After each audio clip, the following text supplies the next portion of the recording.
Hello guys, Sinister Crafty here. And as you can see from the title of the video, we are going to talk about Gen 3 OU Skarmory. This is, not an opinion that is unheard of, but it's definitely not the most common opinion. But I feel pretty strongly about it, and I'd like to share my thoughts on why. Skarmory is the best Pokemon in Advanced OU. A lot of people consider Tyranitar to be the best Pokemon, but I'm going to make my arguments in this video on why Skarmory is better than Tyranitar. I think Tyranitar is the second best Pokemon in the game, and the reasons why. This is not a Tyranitar video, but do a quick recap on what makes him so good. Sandstream is the best ability, probably, in Advanced OU. It really just shapes the metagame. Sandstream is one of the reasons it's one of the reasons why Skarmory is as good as it is, right? Because Skarmory perfectly fits the environment that Gen 3 OU has, right? So like a lot of residual damage is the focus of Advanced OU, and Skarmory it doesn't care about any type of residual damage whatsoever. It's immune to Sandstorm. It is immune to Toxic. It is immune to Spikes. That is amazing. As far as I know, no other Pokemon does that. So Skarmory has a lot of utility just for existing, right? You can do whatever you want, basically, with it, and it will be good. Tyranitar is vulnerable to Spikes. It is vulnerable to status, right? And I think ultimately that hurts Tyranitar, right? I think that Skarmory is better for the reasons being that it just fits into the environment better, right?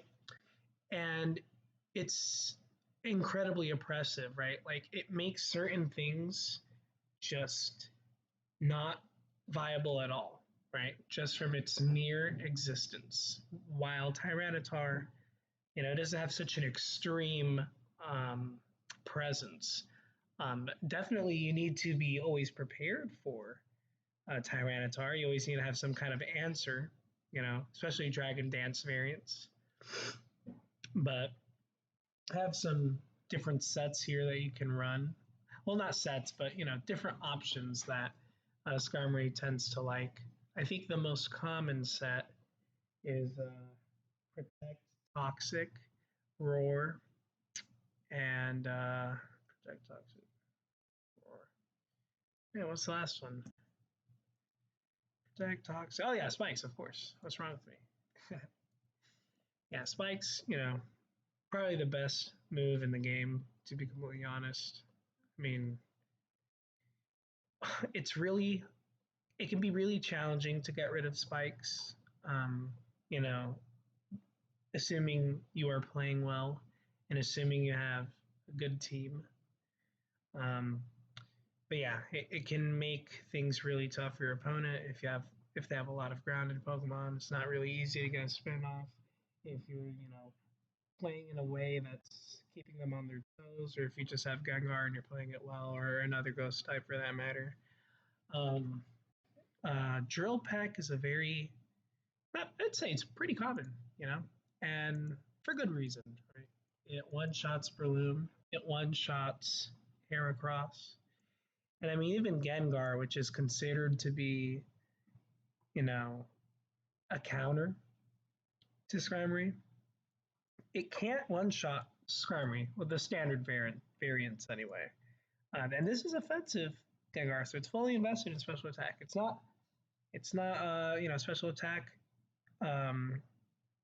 natured. It's plus speed nature, but I mean, still even then, I mean, barely, pretty much half. And most cases, Skarmory can protect afterwards if you're running protect, so you're going to heal some of that back, right? And just over the course of the game, because of Skarmory ignoring residual damage, it will get its health back. That much is guaranteed. As long as the opponent doesn't have Magneton, of course.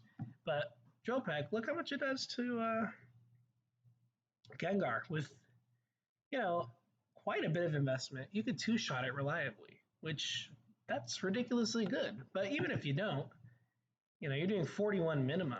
I mean, hey, if you have Sand Up, that's really going to stick to Gengar. So even they're not going to really like that.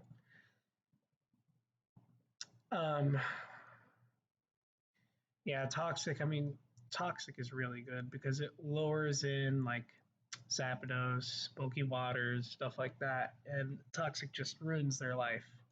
You can have some fun with, Rest Skarmory every now and then. If you have Heal Bell support, man, you can really make Skarmory stick around.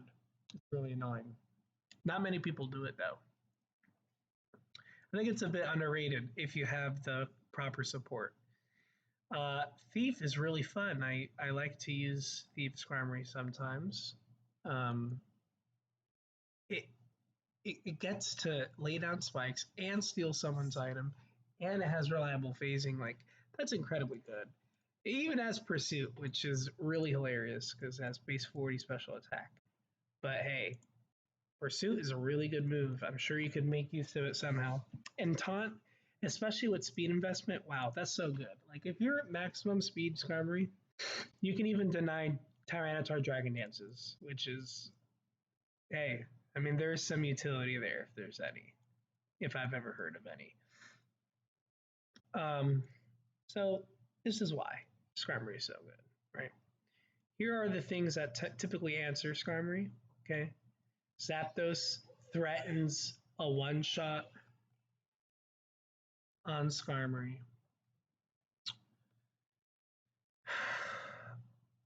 Wow. Just kidding. It doesn't. You will always survive a Thunderbolt unless it crits, assuming you're max special defense, which is obviously the most common Skarmory in the meta. So, wow. That is really impressive. Obviously, it's not Modest Nature, but not super many of Zapdos sets are or Modest Nature, should I say. So I don't think Modest is very common. Modest max special attack, it's not really the standard, let's say. So Gengar, we already talked about Gengar. Uh, you see, it's just funny because Zapdos can. I mean, that's the funny thing about Skarmory, right? It can spike in the face of almost anything, and that's what makes it the best spiker. And since the spikes are so centralizing to the metagame, being the best spiker is, you know, that's a huge niche, right? Like, even like, let's say Skarmory didn't exist, right? Crazy world, right? I know.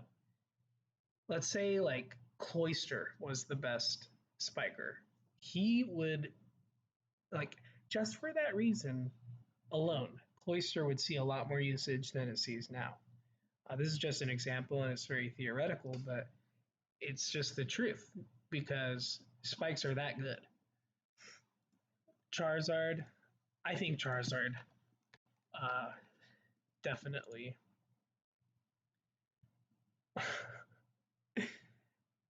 Look at that. Still can't one shot max special defense Skarmory. And I mean, this is how good this Pokemon is. Like, if that doesn't shock you, I don't know what will. Moltres is infamously stronger than Charizard, so.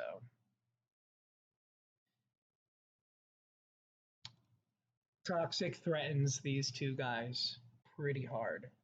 Um, and even if you're not running Toxic, I mean, you can play mind games with Roar, and the same goes with Magneton. Like, you can really easily suspect when somebody has a Magneton based off of, their team. Like, if I see a slacking lead, for example, that's like the opponent could name the slacking I have Magneton, and it couldn't get any less clear than that. Like, they might as well do that, right? Um, Lead Metagross, for example, that's another instance where you can really assume that there's a Magneton. So I mean, there's definitely counterplay, and Magneton is so common just because of how well it deals with Skarmory. You know what I'm saying? Like, if that's not warping the metagame, I don't know what is. You know what I'm saying? Like, you can't run physical offense viably without a Magneton. It is literally the anchor of the team. Because if it doesn't successfully get rid of Skarmory, then I mean it's pretty much GG's at that point.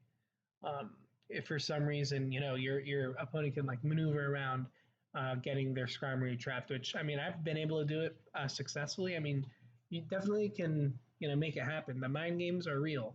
Once you roar them enough times, the mind games start happening, and the mix up is am I going to stay or am I going to switch to Magneton? I'm saying, and once you get a spike down, wow, it becomes much more threatening because now you're threatening residual damage via spikes, right?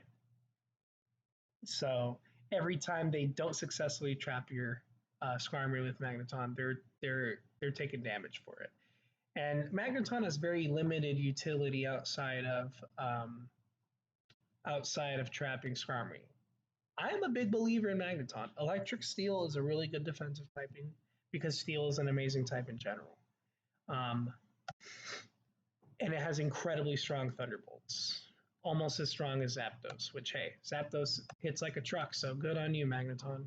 But you can do a lot of things like Protect, Toxic, HP Grass. I mean, Refresh is kind of weird, but you can do that if you want.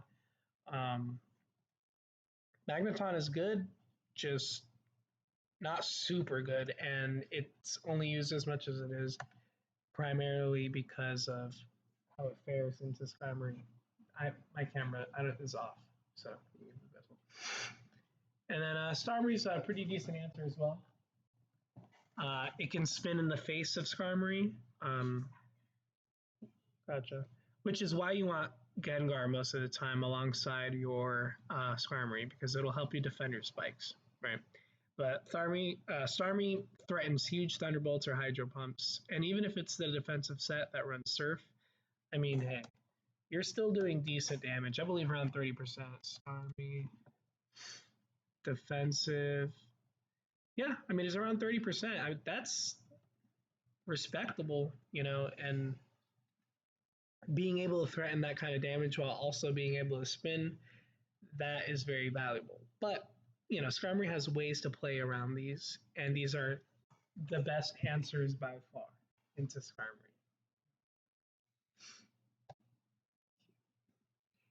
And yeah, so that is who defeats Skarmory. Who does Skarmory give trouble to? The answer is a lot of people, or a lot of Pokemon.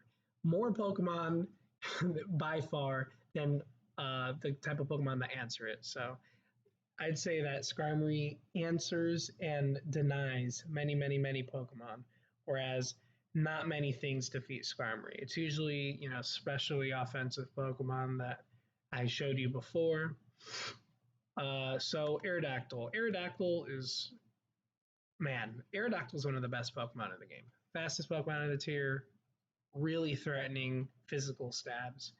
And the reason why Skarmory does so well into Aero is because most of the time you're running Protect on Skarmory. If you're not, then that's a little bit more awkward. But if you're running Protect, you can scout what Aero does, right? And assuming you have the resources, it really helps you play around Aerodactyl a lot better. Skarmory punishes Dugtrio extremely hard because if you have spikes up, right, you can do Roar or you can Toxic. You can really just. That's the downside of Dugtrio, right? Because you can get punished for trapping, and one of the biggest ways you can get punished is Skarmory, right? Because if you don't have spikes on your opponent's side, and they have a Dugtrio out and they just trapped somebody successfully, then Skarmory can come in after and spike up literally for free at no expense. Will a Zapdos come in for free? Maybe, yes, but I think that having that small disadvantage, right, where you're kind of playing on the back foot after that turn, is it the spikes are more than make up for it. You know what I'm saying? So just being able to get the spikes for free like that, man, it feels so good. Flygon, dude, Flygon runs Fire Blast a lot of the time. And do you want to know why Flygon runs Fire Blast? It's because of Skarmory. This standard set, Sub, HP Bug, Rock Slide, Earthquake, or a lot of times I see like Toxic Protect, Rock Slide Earthquake, or Toxic HP Bug, some variant of that. Man, it just gets eaten alive by Skarmory, right? It's not fun for Flygon at all. Literally cannot do anything. Rock Slide, 15%, come on. After a Protect, you're healing that off basically. And if you're running Drill Peck, look at that. 28%? That's crazy. And then you can Toxic it for free. So that's another aspect. So it's like, it answers Flygon really, really well.